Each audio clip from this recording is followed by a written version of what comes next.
places. Come and see familiar faces. Uncle Meat, Rob Daniels, Josh Snow.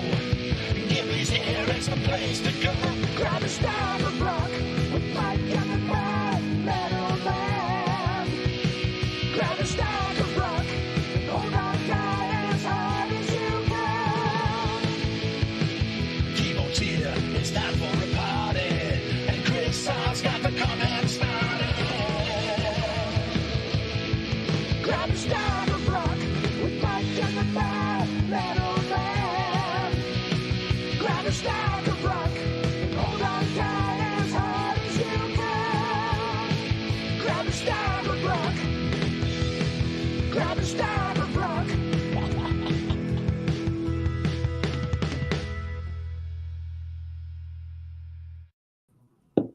Hello, gentlemen. This is Rob Halford of Judas Priest. How are you tonight?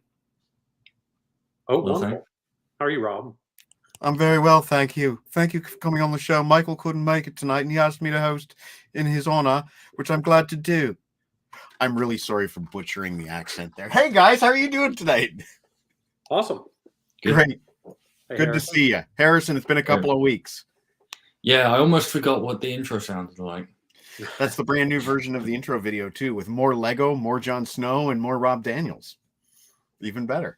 I was going to ask you, Harrison, before we get started. As you know, we always start with Ask Harrison, but you're still not going to give us any of your hair secrets. There are no secrets. See, this is the problem, Snow. I need something. So just text me or something. Well, he's holding out on us. You can clearly see that. Yeah. Anyway, are you ready to start with Ask Harrison, our favorite feature? No, for a change. Would we just hold the show up? No, then John would have to answer the questions on your behalf. So it's probably better if you answer. Yes, we don't want any misinformation out there. That's right. Okay, so Hi-ho.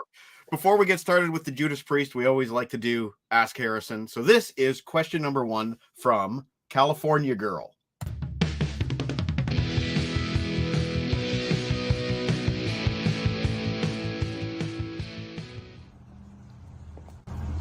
Hi, this is Mike's friend from California, and this is my pretty kitty Fleetwood.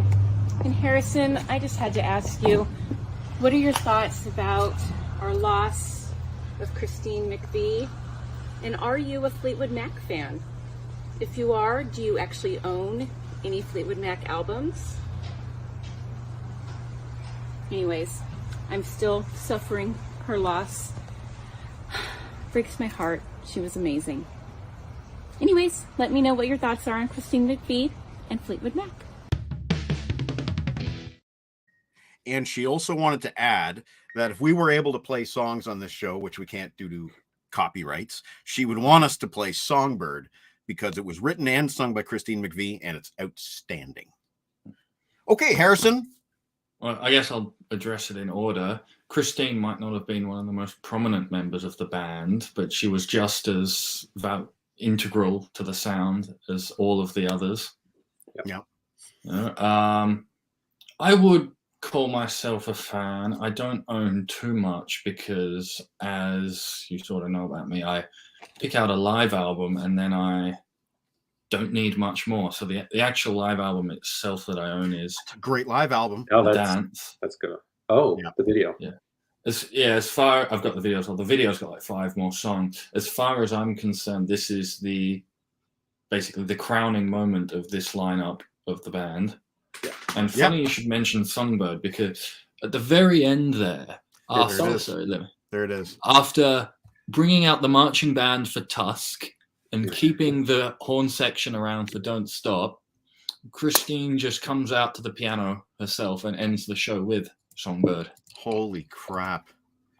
Wow. So she picked a good song.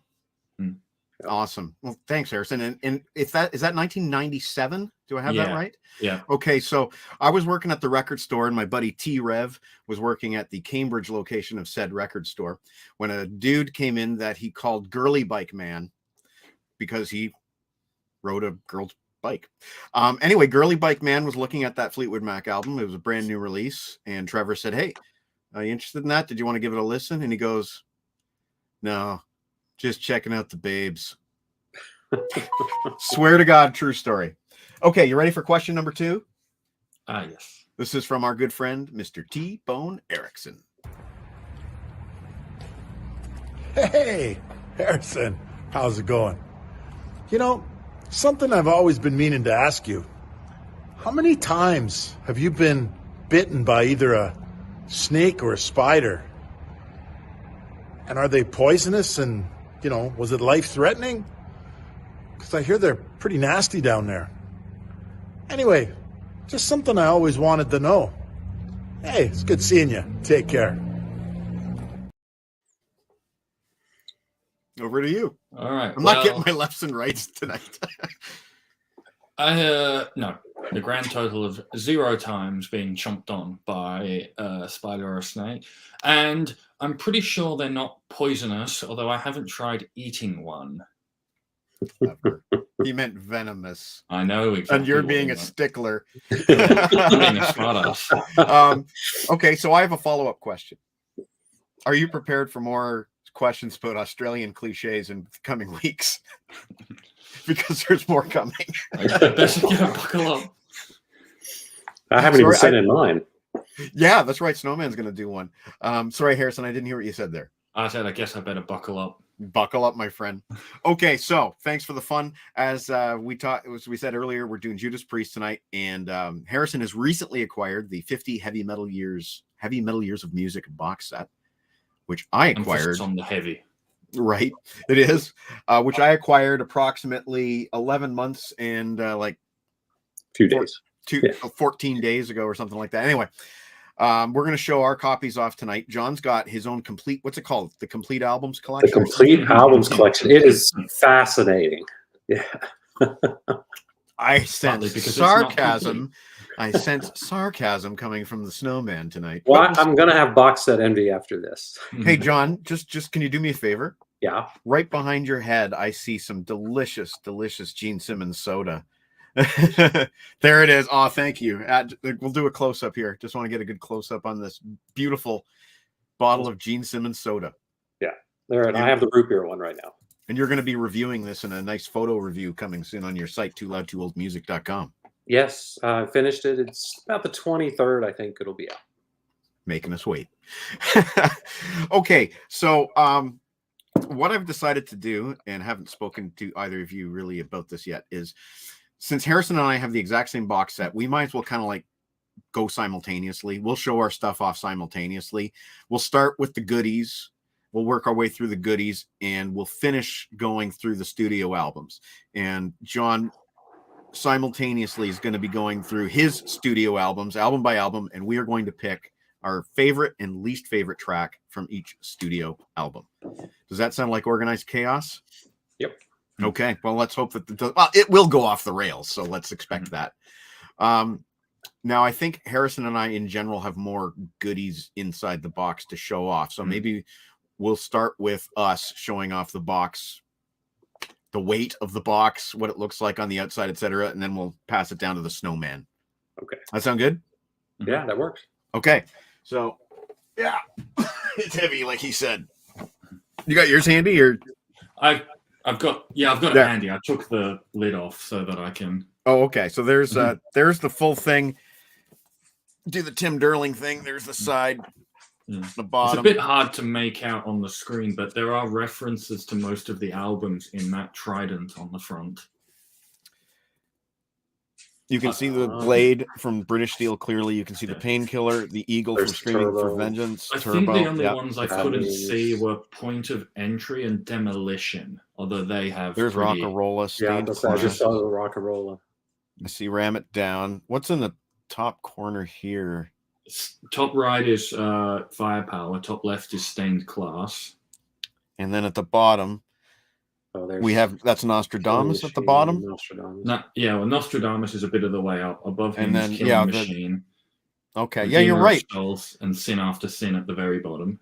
I do not see Point of Entry on here either. Yeah, Point of Entry and Demolition don't show up for pretty obvious reasons. Actually, I can't see Jugulator either for another obvious reason. Wrong singer? Is it? Ooh, shit. That's what Not you're alleging. Wrong singer, but Robert Daniels, very heavy metal, my friend. Very.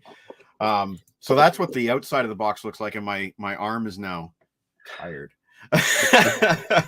I'm just going to take the lid off, and I guess, Harrison, you have yours open as well? Yep. Okay, so I'll just show off the mini version that I bought. nothing. Oh, yeah, that's like the best of. Yeah, it's got a selection of tracks from the unreleased stuff, and it's got a bunch of, I wouldn't say greatest hits, because it's like Let Us Pray, You Don't Have to Be Able to Be Wise, Fever, Eat Me Alive, All Guns Blazing. So it's like an alternate dimension greatest hits. But it's just a collection of songs. You know, Never the Heroes is on there too. Love Never the Heroes from Firepower. I'm assuming yours came with this. Yep. On the top. It's got this little message thing, cool reflective. Yeah, you can really see that. Look at the print on that. There you go. Never forget the era in which this came out. Due to COVID-19, the band's 2020 tour had to be put on hold. My God, it's only a year ago, but it almost seems like a whole lifetime ago. as we head into 2023, but I'm sure yours also came with this. Oh, yours seems to be in a different order than mine. Oh, I think when I packaged mine in, I packaged it in a different order. But you probably did. So maybe I will put that down for a moment, because yours is that's last for mine. Okay, tell you what, Harrison. As far I don't mean to. We're off the rails already, but no, we're not. We're not. You're keeping her on the rails. You take the lead as far as the order of the objects inside goes, and I'll follow, because you've got the correct order that it was packaged. Really? I'm assuming. Okay. I'm assuming. Yeah. I can't remember if I repacked it correctly, but I think I did. But let's assume you did. This thing that I haven't actually opened yet, because I knew what was in it, but I don't really have a way to display it yet. It's the band pictures. Actually, and there's something else in there. Is there anything on the other side? Is that this? No, it's just white. Yeah, it's just white. Okay. Yeah. Okay. Yeah. They're nice. Yeah. I need to way to display them, but I believe these are real autographs. But why don't we compare one of yours to one of mine? You got Richie. Oh yeah, Richie. Let me get. Yeah, he was first. I had. I believe these are for this kind of money. I think this went for about $700 Canadian at the end of the day, and our autographs are clearly different. Yeah, I've got a bit of a loopy bit. Yeah, he circled his arm in mine.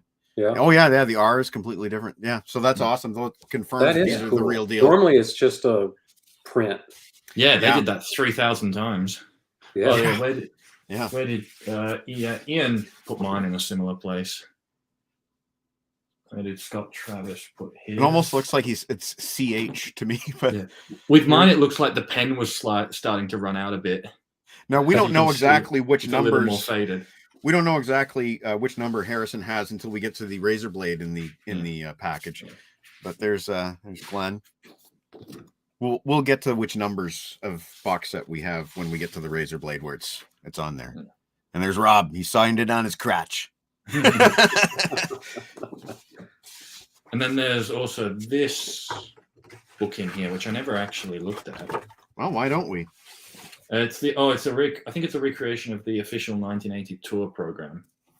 That makes sense. Interesting hair on Rob there. Yeah, I liked that hair. I liked cool when he was shaking it around in the Breaking the Law music video. I liked his Ram It Down era hair. You know, Glenn Tipton was always my favorite member. I thought he just looked cooler than KK. KK, honestly, his hair never did it for me. Whereas Glenn Tipton, it's like, yeah, I could rock that hair, but none of KK's hairstyles did I ever say, yeah, I could rock that hair. I like Ian's hair there. Yeah. Ian has always had that sort of, my sister used to say that he looked like a priest. There's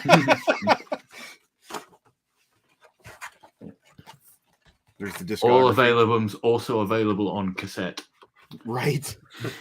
Don't tell Snowman or he'll start. Oh, Sony's watching tonight. Want to give a big shout out to Sony. I'm going to try to see her last name right. Lamoureux.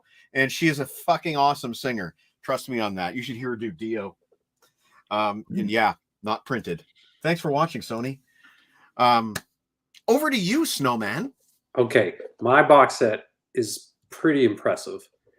It's about this size. Nice. It's a Wait, we got to do box. the zoom in so it looks bigger. Oh, okay. It's really big. Yeah, hold it close to the camera and you just lean way back. Yeah. Do the Look how 3D big thing this where you thing move is. it in and out. And then it does have all the albums, almost all the albums on the back. And just not Firepower, is that correct? It's just missing a couple. And I do have one goodie. A certain era through the 90s. It comes with a little booklet. That's That nice. is, if you do that again, it looks really big. Yep. And there really is not much into it. It just goes into each album and what's on it and the credits. It's really, it is boring. There ain't much to it. It does have a couple good pictures. Yeah. But, this is just a basic, simple, here's all the albums in CD format, except for somebody's albums. But yeah, that's all the goodies I have, period, in this box set. When you say somebody's albums, you mean that Mr. Ripper Owens isn't in that box set? Yeah, they're not in Really? that box. I didn't realize that. I thought he was. Is it No, actually called? I had to get those on CD. It's actually called The Complete. It's the complete Rob Halford collection. It just says albums, but it's the Okay. Rob Halford. So it's false advertising. Yes, it is. Okay. You know what? This is interesting to me.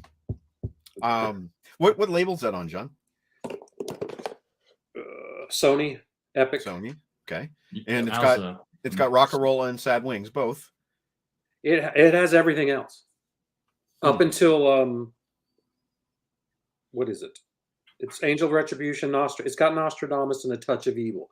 So it's got everything up to A Touch of Evil, except for the two Ripper albums. Also, no Redeemer of Souls either. No Battle No, Cry. that came after. Yeah. That came You're not out missing after. much on Redeemer, but You know, we'll get to Redeemer, but it's not bad. I mean, No. I liked it more then, though. Like, it hasn't grown on me and it hasn't stayed with me the way Firepower has. And I know Lana in particular. It's too bad she can't watch tonight. Lana has a lot of praise for Firepower. And if I just remove us three from the screen for just a moment.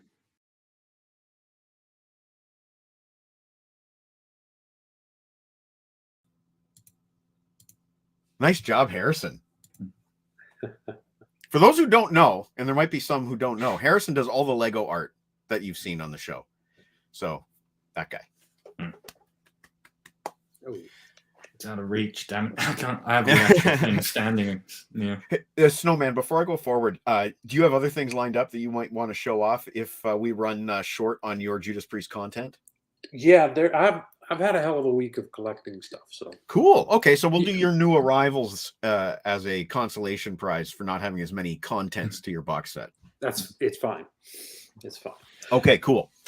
Okay, so what's up next inside that box set, Harrison? I just noticed. Look at that. I just noticed the Screaming for Vengeance posters, dog-eared. Yeah. Arguably the coolest. Okay, let me grab mine. Don't cut yourself. Thought it was bigger. It's quite large, actually, John.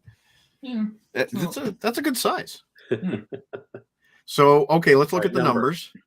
Yours isn't numbered. Oh. No, it is. It's just on the other side. I can't hit it.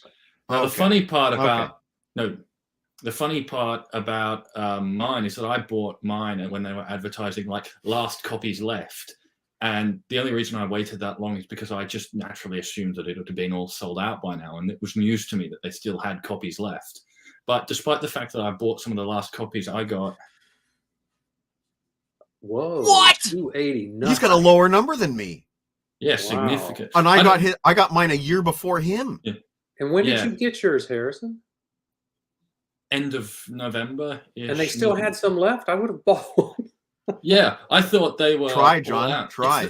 Actually, they were all sold out on the US store. It was just They are sold out on the the European. Can you put the razor blade? Can you kind of get your eyes through the razor blade like I am so we can get a good thumbnail image for YouTube? Or your mustache? Yeah, actually, your mustache. What do you think, John? Eyes or mustache? Mustache. Okay, that's what we're going to go with. The mustache right there at 20 minutes and 52 seconds. Yeah. That's the thumbnail. Thanks, Harrison. Yeah. See, though, with these sort of numbered things, I care less about like how high, how low, and whether it's like a cool number like 666 or something. But 289, 289 is nice and low. I don't mind. I like that.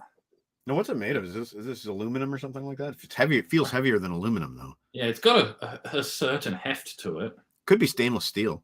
Yeah. Actually, yeah, I think it was advertised as stainless steel on the website. Well, I it could be certainly wrong. has the stainless steel finish. It's a very nice finish. It looks like there's probably like a layer of varnish over top of the stainless steel, and of course the logo is painted, and that you can probably see the depth of it, that's engraved in there. Is the numbering engraved? No, the numbering is painted. So the numbering happens at the painting stage. They didn't stamp it or anything like that. Yeah. But that, you know what? Like, I know it's not music, but it's one of the coolest things about the right. set. This is what I was just going to say. Like, I've bitched and complained about box sets being overpriced and having too much paper goodies inside. I've bitched about that. I probably did 2 weeks ago when we did Creatures of the Night. But this, to me, is better than paper goodies. This, to me, is pretty damn cool. It's like when you get that shot glass inside the Eddie's archive. Or even the scroll and the little ring that goes around the scroll. This was cool. Yeah. You know, you'd never go out and buy that if you saw it like on a website for sale. Ooh, like metal razor blade replica. You probably wouldn't go out and buy that, but to get it in the box set as part of the box set is pretty cool. Let's see what's next in the inside. Next, I've got the posters. Okay, my Screaming for Vengeance, and I believe it's an advertisement for Unleashed in the East tour. It is. You can see clearly the live in Japan. Live in Germany. Oh, really? Yeah. There's the it is. Germany. Oh, shit. Yeah. That's funny. Yeah, I think it's an advertisement for like the tour they did after Unleashed in the East, because not sure how well this can be seen, but and then that's doing my best here. Screaming for Vengeance. That's cool. Now, next in line, before we get to the book, there's something interesting that came with mine. The live album replacement sleeves. We'll get to that. I have that list. For those who do not know, this box set was very expensive, and the initial shipments were flawed. And I'm going to go through all the flaws. There's a list of 9. One of them is misprinted covers, which Harrison got replacements for, packaged with it. Basically, you had the box it was shipped in, and then you had the actual box set, and then just thrown on top there were these. And I haven't received mine replacement copies yet, and they were supposed to. I don't think anybody's received them that received the box set initially. I got 2 live in London for some reason. Hey, sell one now. What, 2 copies of Live in London or 2 sleeves? No, 2 sleeves of Live in London. Oh, okay. Interesting. 2 extra sleeves. Yeah. Okay. And now we get to the hardcover book. Yeah. Whoa. It's so wide, it's quite floppy, actually. So there it is with the same front cross logo, which I think Rob Halford has jokingly called the Devil's Tuning Fork. Yeah.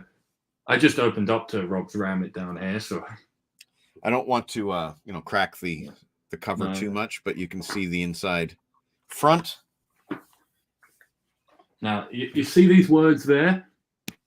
Those words bother me. The Ripper One years. page. That's all. 1 page. They went album by album on every other. Yep. That entire era, 1 page. When they do dedicate like a page per album for the write-up, and then pictures from like the tour and everything. Look at Rob with the whip in his mouth.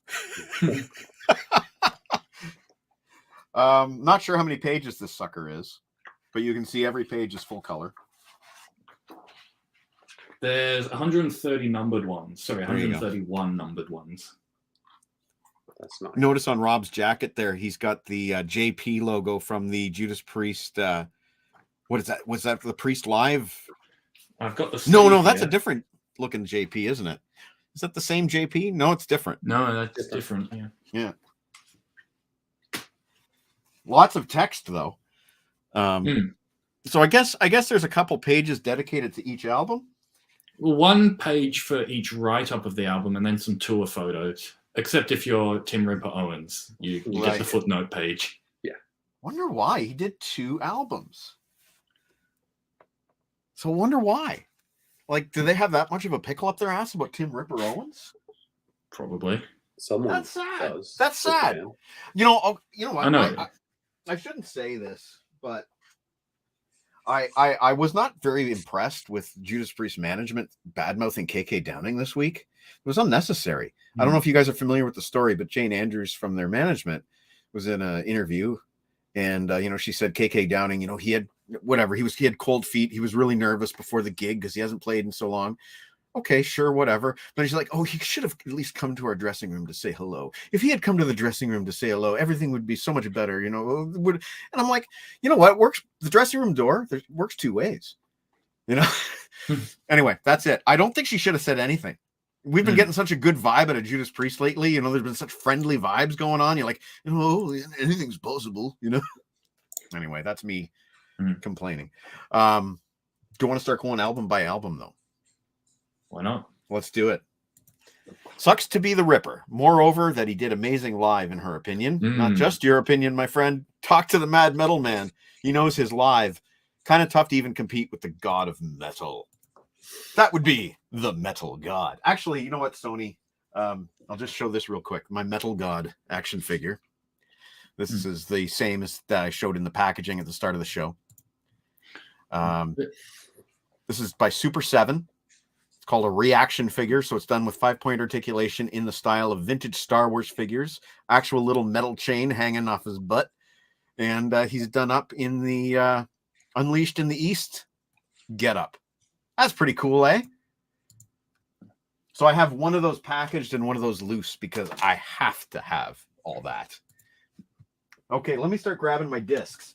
So we're going to go studio album by studio album. We're not going to bother with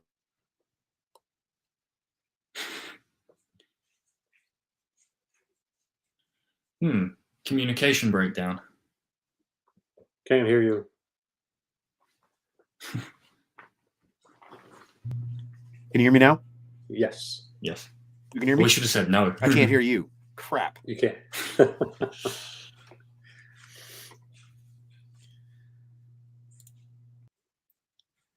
Oh, he's gone now. All right, we'll just continue. Yeah, the deaf leading the deaf. There we go. Yep, Rock'n'Roller. What's fun? Can you put the disc closer to? See, what's very interesting about that? When was this box set released originally? Do you know? You would ask when I even have glasses, but it don't help. Because I can't reach it now, but in 2001, they remastered the entire Judas Priest catalog, but they started from Sin After Sin. It's 2011. 2011. Now, that's really interesting because that type of disc thing where they have like the metal surround border and then they've got the picture of the disc inside, that was a visual style they used on the 2001 remasters. So when they went back and did Sad Wings and Rock'n'Roller, they Can you hear me? matched. Yeah. Yes. Awesome. We can hear They you. went and matched the visual style for those discs because I imagine they just took the original 2001 remaster discs and put them in these slip cases. Yeah. So there's my Rock'n'Roller. What's the disc look like? Harrison, I'm sorry. I can't get used to me being on this side. Sorry. Yeah. I don't. Yeah. That was the wrong person. I was the wrong person. There we go. Hey, Harrison, didn't I promise you a train wreck? Mhm. Oh. Yeah, what's your disc? Snows looks cool. Yeah, we got new disc printing, new Yeah, we got it. remastering, and everything. And you're saying these are the 2001 remasters? Those Yeah, have the same kind of metal bolt look. Yeah, around. we were just Yeah. talking while you were out how the 2001 remasters had that disc style, and how when they went and did John's box set, they matched that style for Sad Wings and Rock'n'Roller. I'm not going to dig mine out; they're all stacked in the box. We've got enough, And are they slip cases for your Yes. box Yeah. set? Yes. Okay. which is a shame. But It is. It is. But can you imagine the size of that box and weight of that box of cases? That would be crazy. Mm. Anyway, there's my Rock'n'Roller. Favorite tune is Rock'n'Roller. as is mine. Least Cheating. favorite tune is probably Run of the Mill. Harrison? Mine would be Winter Retreat. It's just a kind of nothing song. It was a bit hard to pick my least favorite song on this because there aren't any truly I count bad that all as one. ones. The whole Winter Suite I count as one thing. I don't, because there's like weird cuts. Yeah. You know, Yeah, it's okay. not seamless. Okay, fair. John. All right. Favorite is Cheater, Oh, and then my least favorite is what? Caviar and Meth. really? Yeah, I don't like that one. Okay. Yeah. That's one of the ones that go back to the Al Atkins years, who was their original lead vocalist before Rob Halford. Not a lot of people know that. In fact, there was a Judas Priest that existed before this Judas Priest that was founded by Al Atkins, and if you count that as Judas Priest, then technically they have no original members today. And actually, their only original member is Ian Hill. No matter how you slice it, the only original member is Ian Hill, because the original lineup was, what was his name? Chris Congo Campbell on drums, I believe his name was. Ian Hill on bass, Al Atkins on vocals, and Kenneth Downing on guitar. And then they decided to bring in a fifth guitar player named Glenn Tipton. So he's not an original member. Yeah. There you go. There's your history lesson. And there's a lot of Atkins penned tunes on Rock-a-Rolla. Yeah, I might have touched when I did the series. I think I touched on that a little bit. So I'm preaching to the choir. Sad Wings. There we go. I think this is where errors start to appear, according to my list here. Sad Wings. Disc 2 begins with the proper side 2 of the album, with side 1 following, although the track order is listed correctly on the sleeve. That's my corrected sleeve. sleeve. It really begins with Victim of Changes, which is the version that I'm used to. But as you can clearly see, my version is the error version that shows Prelude as the first track. That's what mine shows. Mine actually, this version actually goes in the order that it's shown. Okay. Yeah. There's the disc. I do love the graphic discs. I do like that better. Yeah. That's neat. Plus, it's a much richer print with the colors because it's from 2022 and not 2011 or 1. You know, it's funny. This is one of those albums that was really hard to find good quality copies of on CD for many, many years. You know, the rights to these things have floated around through so many labels have licensed them and released them as cheap knockoff CDs from like third generation tapes. Now I listen to this box set frequently, and I'm very happy with the sound. I don't know. Don't ask me any details about the mastering or anything like that. I can tell you it's the original mix of the album, and it sounds good to my ears, but you know, your mileage may vary. How do you feel, Harrison? It's not an album I listen to very often. I'm not even familiar with any of the previous CD versions. Fair enough. Favorite track? Got to go with Victim of Changes. And that would put my least favorite track as Genocide. It's like picking a favorite least favorite child, but I mean they're all 10 out of 10. But right, well, my favorite is Tyrant. Ooh, nice pick, Harrison. And my least favorite is Dreamer Deceiver. Really? Ooh, I like that. Really? The Boring, payoff to this. The payoff. What about you, John? Failure to launch. Yeah. Nonsense. My favorite's Victim of Changes. Okay. And then my least favorite's Epitaph. Really? Yeah. Interesting. I was like listening. Epitaph slightly more than Dreamer Deceiver. Harrison, I was listening to disc 42, 41 and 42 today. The the miscellaneous tracks. Yeah. And there's that one demo of Epitaph that has a slightly different name, which we'll get to. But yeah, John would hate that version even more. Well, not necessarily. It might be better. Might be better. Does Sin After Sin have any errors? No. Here's Sin After Sin, the last album with that particular Priest logo, which I'm really fond of. None of their logos are particularly easy to draw freehand.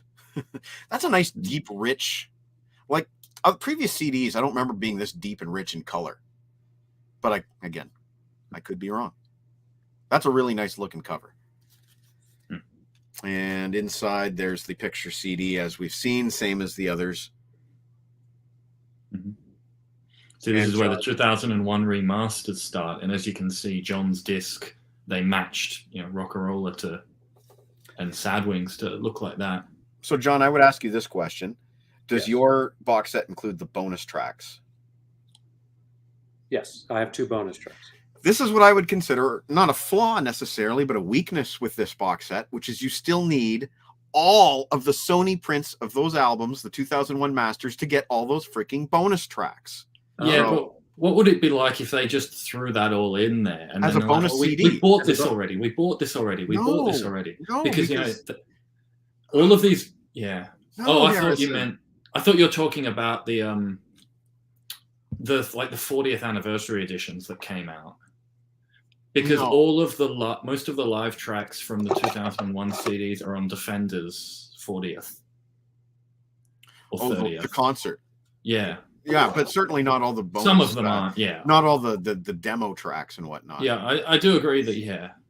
And they also didn't include stuff from the Metallurgy box set, like some of those B-sides and Heart of a Lion. Hey, they actually could have just made this a 2 CD. They could have put all the twin turbo stuff on. Lost opportunities here. Lost opportunities. Yeah.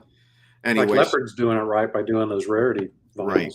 Right. They're getting well, if you get the CDs, you get a CD. They're basically, I believe I've been pretty thorough in my accounting of their B-sides and bonus tracks, and they've pretty much nailed all of them with those box sets. So Leopard are doing it right. And I give a lot of credit to a certain friend of mine that was involved with that box set. Anyway, hard to pick favorites and least favorites here.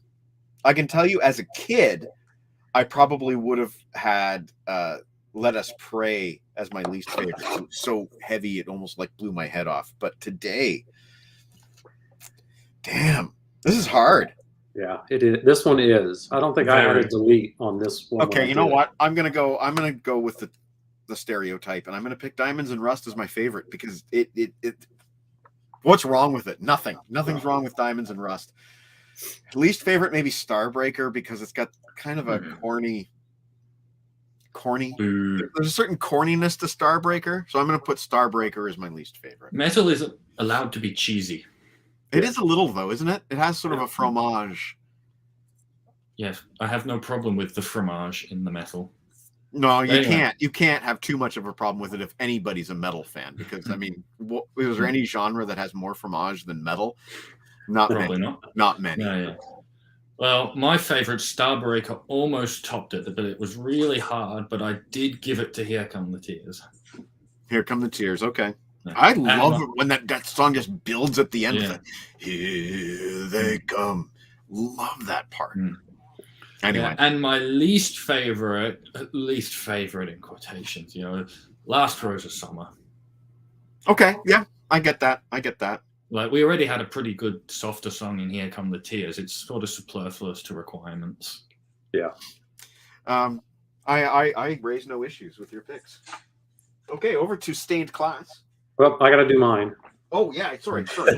Yeah, you do yours. My favorite is Dissident Aggressor. Mm-hmm. And then my least favorite is the last rose of what is that? Summer. That I didn't like. Hello, Mr. Jeff Stephen. Make sure you check out his new podcast, the 1002nd album. Mr. Jeff Stephen from Kingston, Ontario, Canada. And the gap between most and least favorite is so narrow, and there aren't any deletes. Yes, and that's all the case with a few of these Priest albums, Jeff. And Jeff actually did the graphs for us on our very last Priest show, which I believe was the three of us, with Jeff doing graphs. So, yeah. Okay, so you've done your least favorite, which was Last Rose of Summer, and we get to album number 4, Stained Class. Although there was a best of in and around here somewhere as well, but that's not in the box set. Nope. Now, it could just be our cameras, but I do think that the colors here are a little different. Mine's a little bit more red, and yours is a little bit more purple. Yes. But that could just be the cameras. It is, because it's red. Okay. When I look at it here. So really, they're very similar. Our covers are very similar. Yeah, I've just got some writing up here. Mine has more writing, more line. You've got writing credits under your songs, and Snow doesn't have the writing credits under his songs. Yeah. Brilliant album. Let's take a look at the CDs. Yeah, see, that looks so much better. I see what they were going for, though. They were making a set and they wanted it to look unified. Yeah. But this is the same. This looks unified. Yeah. But also, John, if you recall, the commercial original releases of the 2001 remasters have kind of an annoying silver border around the cover, making the cover smaller too. So it was like in fashion at the time. Oh god, the Aussie remasters were awful. Bingo. Oh, and not only that, but the way they had that Mm. the song titles in a circle on the back. Oh. All right, favorite. Crap. Stand back for Exciter. Salvation is his task. And I guess my least favorite might be Hero's End. It's heavy, but it's kind of it's almost off the rails. Like vocally, Halford kind of like just goes all over the board with his vocals. So, and again, this is a gap thing. You know, there's not much gap between favorite and least favorite. Exciter and Hero's End. Ironically, track 1 and the closing track. Well, I'm the opposite because I hate Stained Ass. So, my favorite, easy, Beyond the Realms of Death. My least favorite was very hard to pick, but it ended up being Saints in Hell. Oh, that is a good song. He really lets it rip at the end vocally. You know, Saints in Hell. Great one. Okay, and Mr. Snow. All right. Beyond the Realms of Death is my favorite one. And then I hate Stained Glass. Yeah. The title track. The title track. Yeah. Okay. I'm noticing a lot of these tracks are Glenn Tipton co-writes. He did a lot of writing. He did most of it. Yeah. I mean, Which is weird because on There's Jugulator, one- when he got took over most of it, it ended up being a bit doo-doo. KK Downing has one writing credit on this. I think from like British Steel onwards, probably. It seemed that they kind of had a deal where all three guys get equal credit on every song, you know? Have you noticed that on the later albums? But yeah, Tipton wrote the lion's share of the music, and there's even an Ian Hill writing credit on here and a Les Binks. This is what maybe the only Les Binks writing credit on Beyond the Realms of Death. Am I right there? No, you don't know. Okay. I don't remember on my end. Don't ask me about writing credits. Ask me about which songs were played on which tours. We will get to those live albums soon, my friend. Mine's called Killing Machine. Oh. Killing Machine. Then mine probably is called Killing Machine as well. There you go. But some people call it Hellbent for Leather. Well, the U.S. Even though version it does is have the Hellbent. Green Manalishi included on it. Correct. That was technically a non-album single originally. And when it was issued as Killing Machine, look at Halford rocking the beard there. That's I love that collection of shots there. Look at Glenn. He's like, huh? It's like the Nigel Tufnell guitar face. Right between the eyes on your disc, John. Yeah, and on ours. Works out the same. This is a great album, and in the grand scheme of things, is in my top Judas Priest albums. Hey, that might work as a thumbnail if you put his face over yours. Hang on. I'm trying to get my camera back into focus. It's just all right. Anyway. Come here. How's that look? Does that look good? Right about there? Yeah, good. Yeah. Okay, perfect. so that's the 45-minute mark. Options Okay, there. so I love every song on this. Evening Star, least favorite. Evening Star.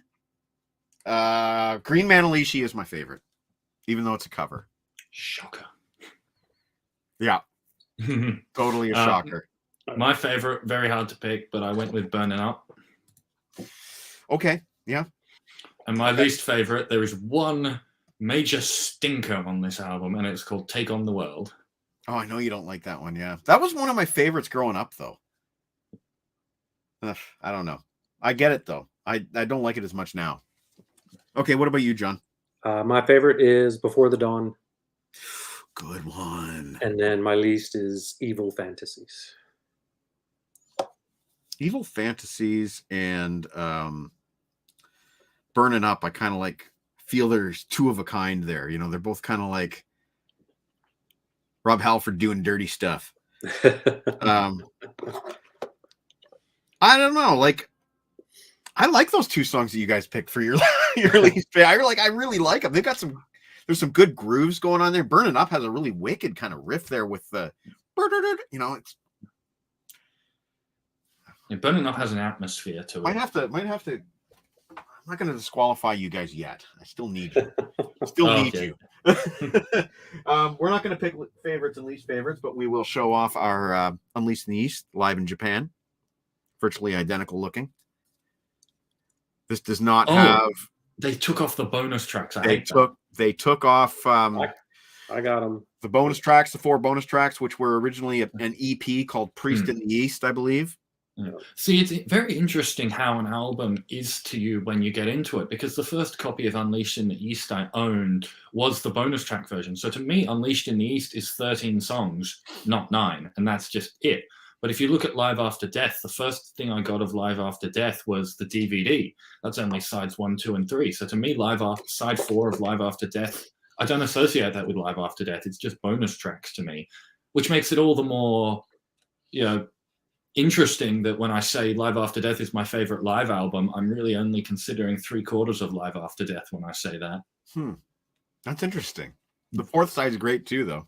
Yeah, it's great. I just don't associate it with Live After Death because it's not on the DVD. And there's where it says Live in Japan on the side there. That's so cool. I always liked that as a kid. You hold it one way and it just looks like, Oriental gibberish or whatever, but you turn it on its side and it says Live in Japan. That's probably the coolest pose in all of rock and roll. Yeah. And it's a real shame you can't do that with the reaction figure because the hips the are Lego articulated. figure. Oops. Okay, so now we're getting to the next studio album and the next error. Here's the British Steel album. Mm-hmm. And my hand definitely looks more red than John's in this instance. Yeah, mine looks orange in British Steel. The error here is it features the USA running order, although the preferred UK running order is what is shown on the sleeve. So Harrison and I will compare the back running order. Starts with. Mine starts with Rapid Fire. Rapid Fire second. I start with Breaking the Law. This is the corrected sleeve. Right. Then Metal Gods, Grinder, United, Living After Midnight. You don't have to be old. The Rage Stealer. And John's back cover as well, but I have the bonus tracks too. It's interesting that the artwork, the design, the layout, and everything on John's box set and our box sets are identical. It's just a matter of the text. There's the CD. John's CDs are really the only major visual difference. Yeah. Yeah. Okay, so there's British Steel, the big one, as they say. Mm-hmm. This is where Tom Alam started having a major influence in the studio, because the previous album was also produced by him. But that was a live album. This is his first venture into the studio with the Mighty Priest, and a lot of people feel he kind of blunted their impact, made him a little bit more 4/4. United is the worst song. Mm-hmm. I'll agree with that. I second the motion. You know what? My tastes have ranged all over from different songs on this album. I'm going to pick You Don't Have to Be Old to Be Wise. That is just a wicked tune. It's got a good grip, like a good riff, a good groove. It's got some pep to it. You don't have to be old to be wise. My number one. Go ahead, Harrison. That wasn't one that I ever rated too highly. So for me, there are quite a few good songs on British Steel, but I find the renditions on this album to be quite lacking. I think they were far better live. So my favorite is Living After Midnight, and my least favorite, as I mentioned, United. Same. Snowman? All right, my favorite is a little boring, but it was the first Priest song I ever heard, was Breaking the Law. Nothing wrong with that. So, and then my least favorite is You Don't Have to Be Old to Be Wise. Sorry. Breaking the Law was probably the only Judas Priest song that my wife Jen knew when we first met, simply because of Beavis and Butthead. Breaking the Law, Breaking the Law. She was familiar with Beavis and Butthead. And Living After Midnight was the entry theme for a WWF tag team called the Midnight Rockers, Marty Jannetty and somebody else. Shawn Michaels, maybe? I can't remember. Anyway, I just remember I was like, they're my favorite tag team simply because they had the right intro song, but then they changed it shortly thereafter. Righty. Next, we have, let's see which cover Snowman has, but we have Point of Entry. Oh, you have the same cover. Okay. I love that album cover. And the other one is the text, not the text, sorry, but the tractor feed paper going over the horizon. Yep. Which actually is my preferred one because it's just the one I grew up with. No, I really like that like sunset plane supersonic sort of feeling of this one. I guess that simply due to its inclusion in so many reissues and whatnot, that this is now considered sort of like the default cover.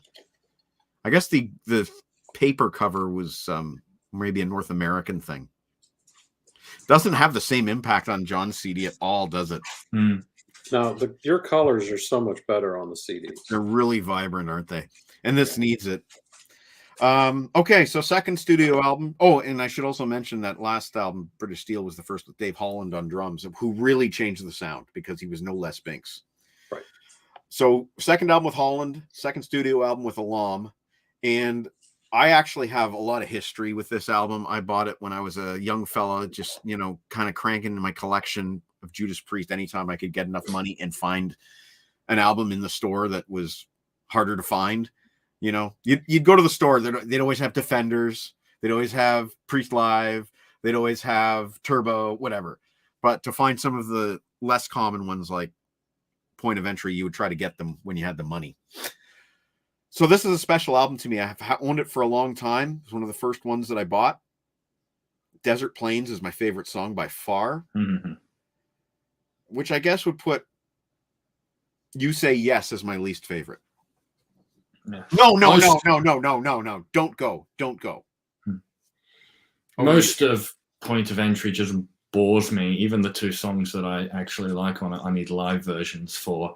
But I will say that my favorite of the two is Desert Plains. Nice. And my least favorite, I mean, it's so hard to pick because they're all just so boring, but I went with You Say Yes. I vaguely remember that one being not as enjoyable as the rest. Represent You Say Yes for me, Harrison. Thank you. Okay, and Snowman. All right. Desert Plains and Heading Out to the Highway were my two favorites. Since you guys did Desert Plains, then Heading Out to the Highway, I'll pick that one.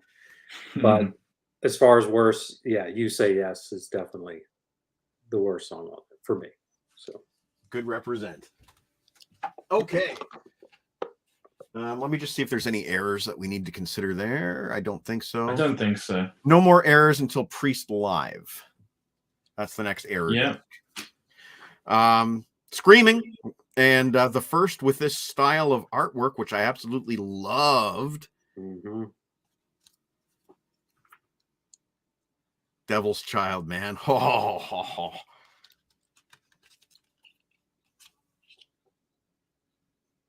Me and my friend Bob always tried to draw this bird, and it's really difficult. I like the, I think it was the 40th anniversary cover, maybe the 30th. Yeah. Did they not invert the colors? What did they do with the cover? They made it more papery, like a papery texture. Darker. Yeah, they made it a bit more orange, less vibrant, yes. But this was the 80s, and apparently 2023 when Metallica released their new album. But favorite track, fuck. Fever. That's on the little guy version of the box set. God damn, I can't. No, not Mayor Bloods. I don't know, man. I guess Fever favorite, Screaming for Vengeance least favorite. This is so hard. This is so hard. My favorite was sorry. I was gonna say because the Bloodstone is so good. It's so good. Go ahead. My favorite was easy, Electric Eye. Okay. My least favorite was Hard because I hate quite a few of the songs on this album, but I went with Riding on the Wind. Okay, whatever. Snowman. All right. For me, the best song is "You Got Another Thing Coming." Okay. This was the very first album I ever heard. Even though Breaking the Law was the first song, this was the first album. So when it comes to bad song, it was really hard. I went with Pain and Pleasure as my least favorite. Yeah, okay. I put that in the same category as songs like from Killing Machine. Some of those more sexy Rob Halford songs, Pain and Pleasure is definitely up there with Evil Fantasies and that kind of thing. Yeah. Hey, Tyler Weber, he likes Riding on the Wind. Okay. And we are going to go overtime, clearly. I was about to say, do we need to speed up? Yeah, we're going to need to speed up and go a little bit overtime because Harrison and I still want to talk a little bit about the live albums. Yeah. Defenders of the Faith, there's what it looks like. You got the bonus tracks, I don't. And also there's the 30th anniversary one that Harrison pointed out that has the live album from the Nostradamus tour, I believe it was. No, it's from the Defenders tour. Even I hate it. Oh, that's right. It's British Steel that came with a live album from the Nostradamus tour. Yeah, you're right. You Well, like the Nostradamus tour, it was the 30th anniversary of British Steel tour with a few Nostradamus songs thrown in. I love every song in this album. If I could pick a favorite, Rock Hard Ride Free. That's a great one. No, sorry. Night Comes Down. Least favorite song would be Heavy Duty. Yep, just like you. This is not just like you. This is my favorite Priest album. So hard to pick a favorite. Love every song, but I did go with Night Comes Down. And for my least favorite, this is trivial because it's least favorite. It's Defenders of the Faith because it's just the shortest and simple on. It's just a tag. Yeah. All Okay, right. it's Snowmen. I picked a favorite based on the fact that the last 2 days I've seen a lot of hits with this song on my site. I'm gonna go with PELI. Yep. And then I actually had Heavy Duty as my. Oh no, I didn't. Sorry, I had Night Comes Down as my last one, least favorite. Ooh, Yeah. Interesting. Get him out of here. Majority, we vote. So here's Turbo. It's a shame that they went back to the original cover. You like the more, I don't know. I like the more modern version. I think this pastel-y 80s version is just too 80s. I really like the modern version. I again love this album, but it cannot. It's Reckless. Reckless is my favorite by far. Least favorite would be Wild Nights, Hot and Crazy Days. Yeah. No. Least favorite's Rock You All Around the World. Boo. I love this album as well. I love every single song on this album. So I'm just going to go the cop out and say my favorite's Turbo Lover, so I don't have to pick an actual favorite. And picking least favorite was so difficult. I went with Locked In. Oh, okay. Yeah, sure. What's funny is when I put this into my, put the disc to rip it in, Windows Media Player, and, it matches to an album. It matched to this version. The track listings are the same, but it's got like the English name, and then in brackets it has the Spanish name. So I know what all these songs are called in Spanish now. That's funny. John.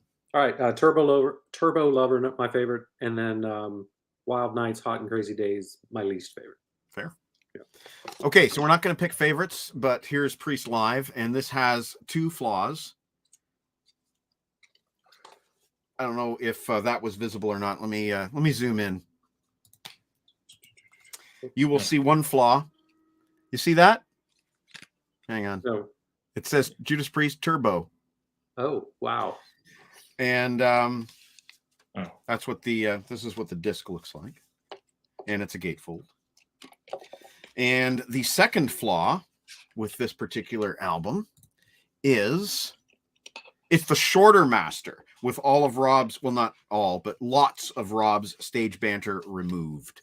So you're still better off having the 2001, really. 2001's got a couple of bonus tracks too. Yes. So that's the superior version of the album. And just so you can see, it does say Priest Live. On your It's version. spelled On your Priest corrected right. version. Yeah. Yeah. Okay, so the next error that we need to look out for when we get there is going to be, looks like Live in London. No, Demolition. Live in London. I don't have. Maybe Demolition. maybe they meant to give me a Demolition sleeve, but gave me two Live in London. Oh no, we'll get to Demolition. You'll see. I don't have a demo. Oh yeah, actually, I know what you're talking about. Priest, Ram It Down, their worst title that they've ever done. And Well, I think that's a great title. first Yeah. artwork by Mark Wilkinson of Marillion Great artwork, and later Iron Maiden fame. Mm. Not my favorite album. My favorite track is probably my favorite track is clearly Blood Red Skies, and my least favorite track is Monsters of Rock. Harrison? Yeah, I don't like this album very much at all. There's only one song I like on it, but I love it, and it's Ram It Down. Great track. Great track. And my least favorite, I'm surprised you didn't go for this, but Johnny Be Shit. No. It's not that. It's not as bad as Monsters of Rock. Yeah. John? Johnny Be Good is my least favorite. Okay. Oh, God, it's awful. Blood Red Skies is my favorite, though. Nice. And then Ram It Down's really close. So then Dave Holland quit the band. They went to trial over the Stained Class album, and they put out this monster, also with Mark Wilkinson artwork, The Painkiller. And I think to this day, my favorite track is still the title track. It was a revelation to me when it came out. Never heard anything that heavy before by Judas Priest anyway. And my least favorite song is probably Here Comes the Metal Meltdown, No One Survives. Harrison. All right, my favorite track is, this was very hard because there's a lot of great tracks on this album, Between the Hammer and the Anvil. Yes. Good one. And my least favorite Priest track of the entire discography is Painkiller. It almost turned me off the band forever. I know. Snowman. All right. Obviously, Between the Hammer and I'm the glad Anvil. it didn't. Between the Hammer and the Anvil, yeah. Which is actually about the court case. That's actually about the court case. Yeah. And then One Shot of Glory. Great song. I hate that one. Really? They played it live recently. Did they? Yeah, and they played Rock and Roll live recently. I know they did that, but that's a little bit more of a notable song, I think, in the grand scheme of things. Another notable thing about this album is that Hell Patrol was written about the American troops during the first Gulf War. There you go. They were. That was a war everybody was behind. Okay, so then the drama happened. Rob Halford left the band. He was shortly followed by Scott Travis, who rejoined the band and helped them discover Tim Ripper Owens, Jugulator. This is different. Look what they did with the artwork. This is the first time we've seen this. They didn't do the artwork. Disappointing. Just on the back of Jugulator, does it have... Yeah, same as that. Yeah. Sorry. Yeah, on the back of your Jugulator, Mike, what does it show? Interesting. Somewhere in this box set, there's a picture of like the zoomed out Jugulator artwork. Right, which is inside the jewel case. I believe it's the inner sleeve or the inner tray.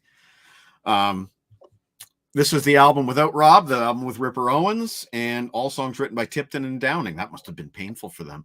I am not a huge fan of this album. I would pick Jugulator as hands down my favorite track, but I would also trim off the first 2 minutes of industrial noise.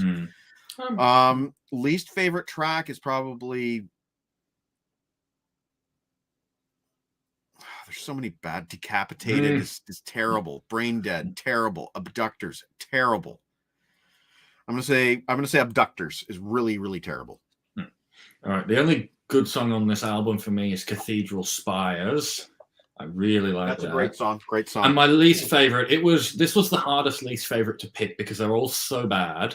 I don't actually mind the industrial noise in Jugulator to open the album compared to some of the other noises we get further on in the album, but I picked Jugulator as my least favorite for one reason, one very weird, fickle, silly reason. It's because it's the only song on the album whose title does not start with the letter A, B, C, or D. Well, we all got to have a reason. And that sets off. There you go. That's the most bizarre thing I've ever heard in my life. Holy crap, you're right. I've never paid attention to that, but that's true. Harrison's a miracle. I tell you this. Wait till we get to the live stuff, John. Yeah. And what are yours? My favorite is Bullet Train. Nice pick. That was a single. And then I don't like Decapitate. That was the one. I hate Decapitate. It's terrible. They then did a really good live album, 98 Live. Oh, I don't hated have in the that. late 90s when bands started putting the year 98, 99. There was Warrant 99. You know, I hated that. 98 Live Meltdown. Great live album. Mm. I'm quite fond of it. I'll just quickly grab a CD so we can see what they look like. Yeah. Ripper was really good. The two CDs are different. One's like the original album, and one is, I think, that zoomed out Jugulator. Oh no, that's different. Yeah, and I think one's a recreation of the original disc. I'm not going to grab it. Yeah. We come to the next error, which is the Demolition album. This is the most glaring of all of the errors on the album. These are the censored versions of the tracks. They have a bleep in them. Yeah. Ooh. Well, it's not a bleep. It's I don't usually mind Or they're censored obscured. versions, but they've just taken out the hatchet job they did on these was so bad. I can't. They just went Yeah, horrible. with an axe. Horrible.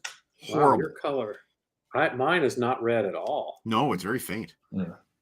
And this, of course, does not include the bonus tracks, What's My Name in Japan, and re-recordings of Green Manalishi and Rapid Fire on the deluxe. Yeah. But they're good enough on the live albums, the live album versions.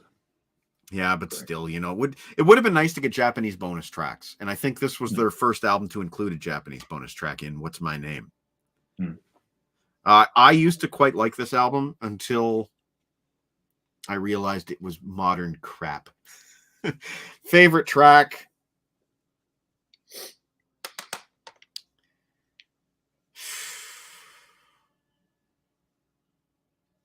One on One. Least favorite track? I know which one this is. Cyberface. By the way, which was co-written by Chris Sangarides, ironically. Yeah. Anyway, go ahead. Yeah. I love this album. I really like it. So it was really hard to pick a favorite. But I went with Close to You because I think Ripper Owens is actually really, really good at doing the ballads. He is. I agree. There's a few too many on that album, but we won't get into it. But they're all good. But and my least favorite was very hard to pick because I like so many songs on this album. But I too went with Cyberface. And funny, if you want to know what a Cyberface is, it's the album cover art to Silicon Messiah. Well, I figured you were going to say that because I know exactly what you're talking about. John. All right, my favorite is Subterfuge. That's a good song. And then my least favorite, I picked Devil Digger. But I do like this one much better than Jugulator. And I don't think this one's as bad as everybody makes it out to be. So. Okay. Yeah. Then we have Live in London. Yeah, to CD. That's what the CD itself looks like. And then we have the Reunion, which is the next error. Hey, what's the issue with Live in London, by the way? There is no issue. I got 2 Live in London sleeves. Oh, sorry. Let me check. Live in London. Oh, okay. Apparently on the spine here, it says Live London. Yep. You can clearly see it says Live London. Okay, that's the error. Okay, let me refile those back in the box and grab the next studio album, which is the big reunion with Rob, Angel of Retribution. The original version came with a live DVD. Well, it depends which version you got. I just have a stock standard jewel case with no bonus. Basically, that's the Painkiller back on the cover. Now, this will be look at this one. It's not the one with the bolts around it. Oh yeah, that's because this is a post 2001 album, so they just took whatever. But Harrison, they retroactively added the bolts to Sad Wings, and that's but inconsistent. They didn't do it for these. This one has an error. I don't have a sleeve. On the sleeve, it says originally recorded 1997, which would be quite remarkable because that's when Ripper Owens was in the band. I mean, it could have been recorded in 1997. It could have been, but I don't think so. I have a lot of favorites on this album and one serious least favorite, which we won't get into. But where does it say that, by the way? Oh, I see it. Yeah, I got you. What do you mean we won't get into? I thought, is he joining? I guess we'll do ours then. Angel of Retribution is one of my Am I back? Yeah, You're back. You are. Can you hear us? All right, go ahead and do yours. Angel of Retribution is one of my top 3 Judas Priest albums. So it was really, really hard to pick a favorite, but I went with Angel. Yeah. And my least favorite was really, really hard to pick again. I went with Hellrider simply because I prefer the live version. Okay. Love Hellrider. Yeah. I'm going to go with Loch Ness is my least favorite and Worth Fighting Shocking. For is my favorite. Yep. Angel's my favorite, and Loch Ness was my least favorite. Thank you. Worth Fighting For has a real Bon Jovi vibe to it, I think. I think he sounds like... Good Bon Jovi. Yeah, it's the best song Bon Jovi's ever recorded. Right. Next up, we have the... I'm going to stop showing off the CDs at this point. I love this I album. love Nostradamus. Yours is virtually identical, John. Yeah. Love this one. Hard One to of my pick a favorites favorite. now. There's a lot of good songs on here. I'm going to go with Nostradamus itself as the best track. And Death is my least favorite. Oh, I love Death. Sorry. Death is Especially actually... the live version on A Touch of Evil. Death is actually the iTunes bonus track on the British Steel 30th anniversary. Anyway. Well, that's a bombshell. I had my to pick one. My favorite's Nostradamus, and picking a least favorite is difficult as well because they're sort of meant to act cohesively together. But my least favorite I picked was Future of Mankind because you have this great storming track in Nostradamus. Yeah. Oh, is the album done? No. Hang on. Why do I have 7 more minutes of music to listen to after? Right. Hang on. Yeah. Okay. Makes sense. And you, John? This is one of the 2 albums I had 2 picks. And since Nostradamus was one of them, but I'll pick Revelations then instead. Those are my 2 favorites, those 2 together. And then my least favorite was Visions. Okay. Yeah. Fair. Which I really didn't not like any of it. So they followed that with Touch of Evil Live, The World Burning. That's a good live album. It is a good live album. There's 3 bonus tracks available in other ways. There's an iTunes bonus track and 2 Japanese bonus tracks. So again, you're missing songs. Then we have the exit of KK Downing, the entry of Richard Faulkner, and the revitalization of Judas Priest, arguably, with the 2 CD deluxe edition of Redeemer of Souls. For once, they gave us the bonus tracks for this one. They gave us the bonus tracks for this one. I like a lot of songs on this, but arguably a lot of filler. Quite like Creatures. I'm going to go with my favorite song being Snakebite. The bonus one. Least favorite,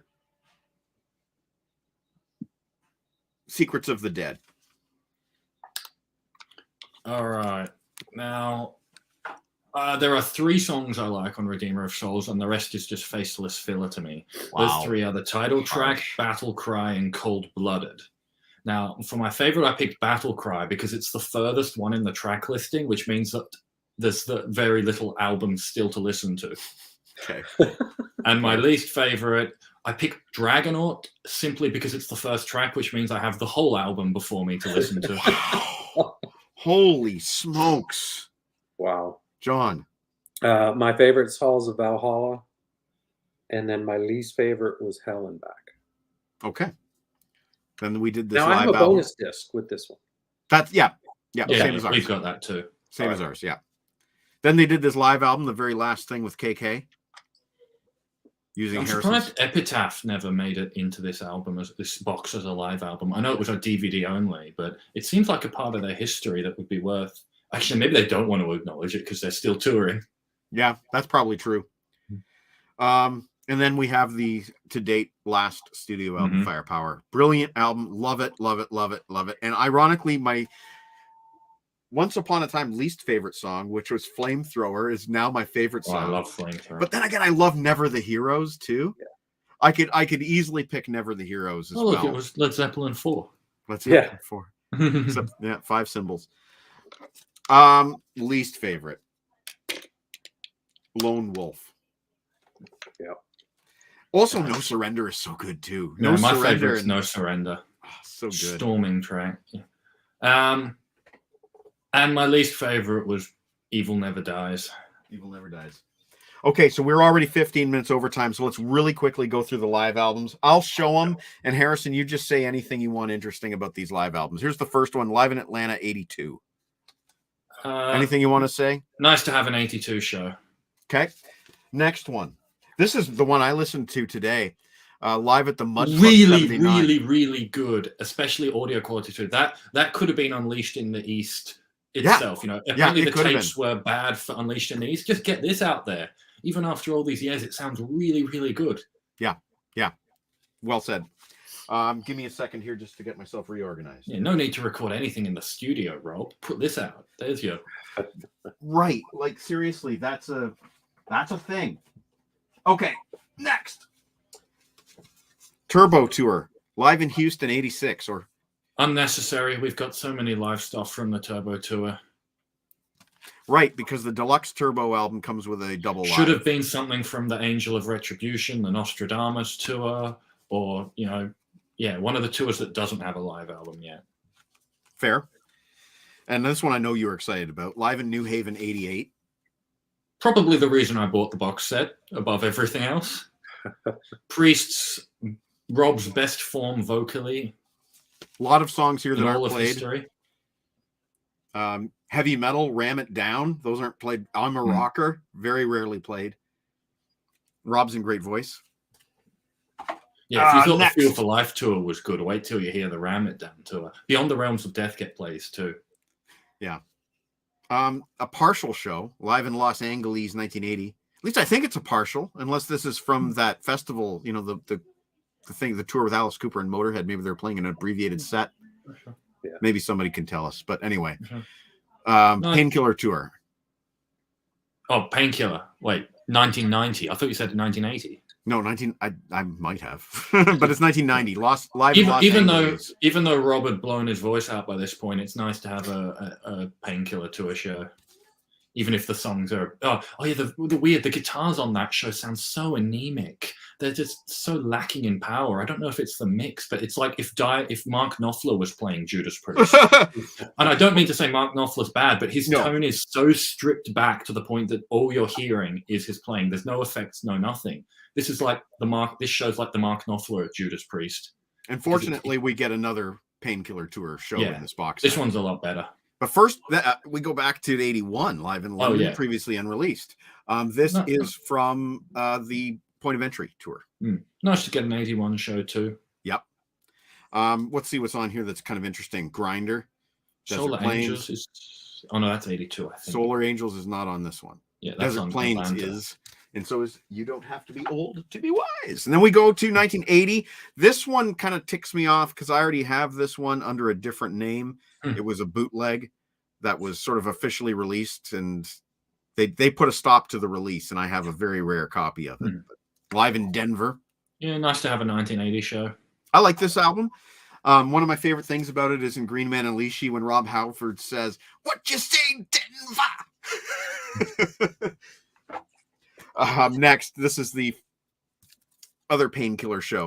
That's an iconic show. It's been, we've seen bootleg video pro shot of it, but it's really nice to get a proper version. There's some great versions of Electric Eye. And the Rippers on here, Turbo Lover, Touch of Evil, all guns blazing.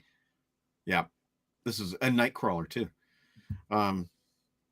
Great live album. And then we come to the final, the Live and Rare, which is a mixture of some demos and a hodgepodge of rarities. Usually when we get a let's say a 2 CD deluxe edition, I want the live show. I don't care about the demo. But after all the unreleased live stuff we've got, I would have liked to have heard more Priest demos on this. I think the live stuff on here is just kind of unnecessary considering the full shows we've got. Except for the 1975 Slough stuff. I would like to have heard the full Slough show. Right. Rather than just the one song. Error notes on this one is that there's a jump in the audio on Diamonds and Rust on the second CD. Yeah. Also, I've got 2 new sleeves for Houston and New Haven, by the way. I don't know what the error there is. I don't have that on my list. And I've got a new sleeve for this as well. I do have that there were tape issues on the Irving 1990 show. Or the LA 1990 show. I have that there were tape issues. The jump in audio on Diamonds and Rust bugs me, and I would like a replacement CD, Judas Priest, with that fixed. The two most interesting songs on this are the opener, Commemorate, which is the Sad Wings demo of Epitaph, and Mother's Son from 1965, recorded, I believe. Yeah, I listened to it today, and I believe they say it was the new drummer's first gig, and that would have been Alan Moore, I believe. But that there's a great. Sorry, I was just gonna say there's a great version of Rock-a-Rolla from that show too. I would have liked to have get an official release.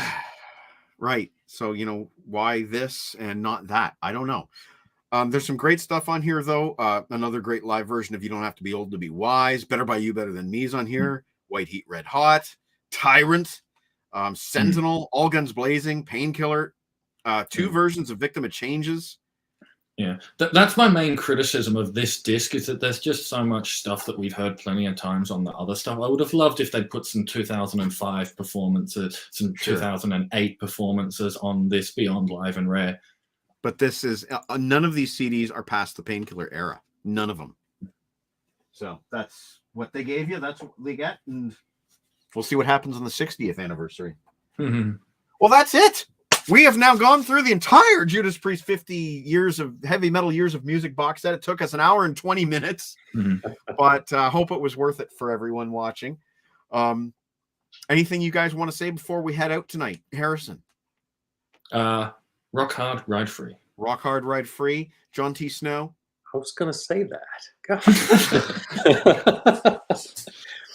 No, just buy. How about you've got another thing coming? I want a case of Gene Simmons soda. I got to see if they shipped a can. Oh, Eric Litwiller just popped in with a late comment. I wish I could have seen Priest in the 80s or 90s. My only Priest show was like 2010-ish. And the opener, Anthrax, did a much better job of delivering the goods. Let's see what he did there. Delivering the goods. Good to see Eric. I guess because he's watching, we got to play a Max the Axe song because that's his favorite thing that we do. John, did you have any other final words? Oh, no. Like plug your site, plug what you're doing, whatever you want to do. Oh, okay. Still doing the or coming up this week. You got Scorpions wrong this week, I noticed. You did. On Monday we have the You Picked It with Alice Cooper, $1 Billion Babies. Nice. Looking forward for that to post. Got a couple Scorpions promos coming up. Jeff Scott Soto. It's the bootleg with him with Journey review this Love week. it. Yeah. I'm familiar with that because I believe I provided you the photographic. Well, yes, yeah, and then I still need to get that on CD. Yeah. But yeah, and I've started planning my next series. So awesome, and I know what that is, but I won't say it. Yeah. Hit me with your rhythm. I love that stick. song. What is that? It's a song by Ian Drury and the Blockheads. Okay. Funny song. Okay, well, at least I'm going to play a song that Meatman likes. This is the new remix of Scales of Justice that's going to be on their forthcoming album or EP or whatever the hell Max is working on. This has been Mike and the Mad Metal Man with special guest John T. Snow, and we will see you next week for who knows what. We're going to find out next week. Perhaps more a Ask stack of Harrison, rock. guaranteed more Ask Harrison. See you next week, everybody. I was going to say fellas, but that's just assuming everybody out there is a fella, but I don't know. Have a great man. I'm at that point where I'm tripping over my own words here. yeah, just say Have a great night, ladies and gentlemen. This is Max the Axe, Scales of Justice. See y'all later. ya. Bye, Harrison. Ciao.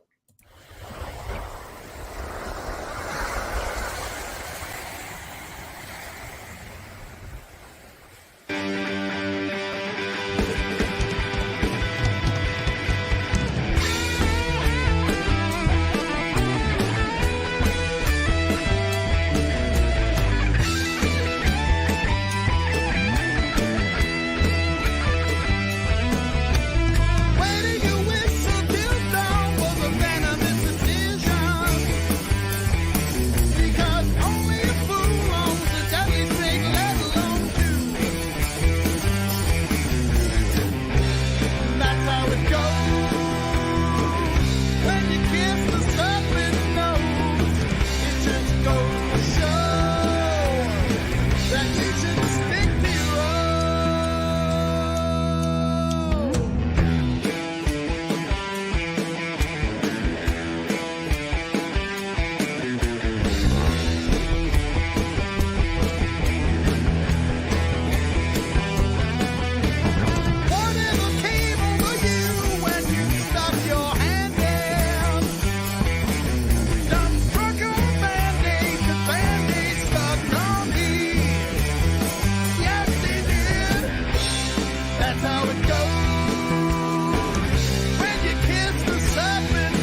Welcome, Nighthawks. We've been expecting you.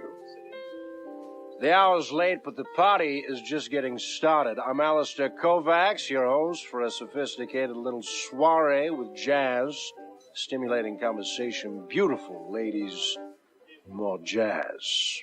Look, it's Charlie, sincerely one of the best white non-union jazz pianists in the entire city, top 5. Charlie, play some of those notes you know I like.